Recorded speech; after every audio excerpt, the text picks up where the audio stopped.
जागते रहो। प्रश्न आता है, परमात्मा हम मुक्त कैसे होंगे? हंसी आती है तुम्हारे प्रश्न पर। किससे मुक्ति चाहते हो तुम? बंधन कहां है तुम्हें? किसने बताया तुम्हें बंधन है?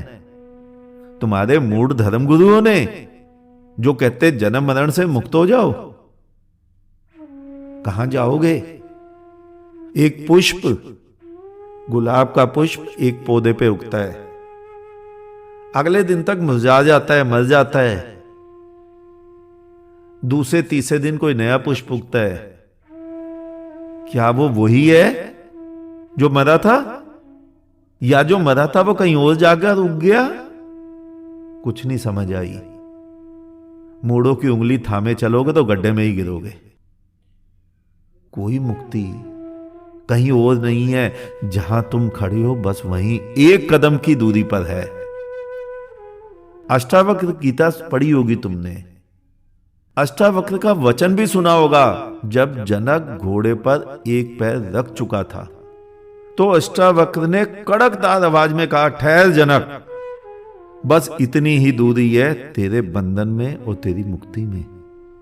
एक पैर तू रख चुका है, और जैसे ही तूने दूसरा पैर उठाकर घोड़े के दूसरे पार रखा तो मुक्ति है। तुम्हारा भी एक ही कदम बंधन में है। बस तुम उठे, जागे, खड़े हुए, दूसरा कदम जहां तुम रखोगे वो मुक्ति में ही रखोगे। तुम्हारा एक कदम नरक में है। तुम उठाओ कदम, तुम्हारा दूसरा कदम स्वर्ग में ही पड़ेगा। बुद्धों को स्वर्ग मरने के बाद नहीं मिलता, वो जीते जी ही स्वर्ग में रहते हैं। प्रज्ञावान, ज्ञानी जन, परमहंस, बुद्ध जहां रहते हैं वो स्वर्ग ही तो होता है। तुमने कबीर का अंतिम वक्तव्य तो सुना ही होगा। मृत्यु के समय कबीर ने इच्छा व्यक्त की कि मुझे काशी से दूर मगध ले चलो। सभी ने कहा, कबीर तुम सठिया गए हो क्या? दुनिया भर के लोग काशी आते हैं अंतिम समय में मरने को, और तुम अंतिम समय में मगध जाने की बात करते हो, जहां मरने के बाद लोग गधा बनते हैं अगले जन्म में। कबीर बोले, अगर काशी के कारण मुक्ति मिलती हो तो मुझे ऐसी मुक्ति नहीं चाहिए। तुमने समझा ही नहीं। तुम समझते हो कबीर ने ऐसा इसलिए सोचा होगा कि अभिमानवश कि मुक्ति स्वयं के साधनों से मिले तभी लूंगा। अभिमानी आदमी अभिमान ही तो देखेगा। अहंकार धारण किया व्यक्ति दूसरे में अहंकार ही तो देखेगा। कबीर का व्यंग इसलिए था कि मैं जन्म जन्मात पूरा जीवन मुक्त रहा, अब कौन सी मुक्ति मुझे चाहिए? तुमने समझा ही नहीं। कबीर ने अभिमानवश नहीं कहा। कबीर तो व्यंग कर रहे थे तुम जैसे धर्म गुरुओं के ऊपर कि मरने के बाद मुक्ति मिलती है। यह धारणा ही त्रुटिपूर्ण है। अब मुक्ति किससे मिलती है? तुम्हारे सारे धर्म गुरु कहते हैं जन्म मरण से मुक्ति, इस जीवन से मुक्ति। इतना सुंदर जीवन दिया परमात्मा ने।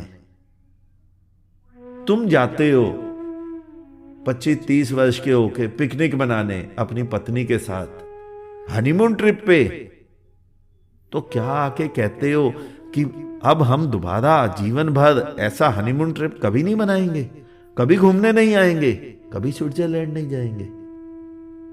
यानी तुम्हें दुख मिला, और जिसे सुख मिला वो तो कहता है हम हर वर्ष आएंगे हनीमून मनाने, घूमेंगे फिरेंगे, नाचेंगे गाएंगे। कबीर का वचन है ना, मैं तो राम की दुल्हनिया। ये परमात्मा ने तुम्हें हनीमून ट्रिप दिया है और तुम इससे जन्म मरण की मुक्ति की बात करते हो।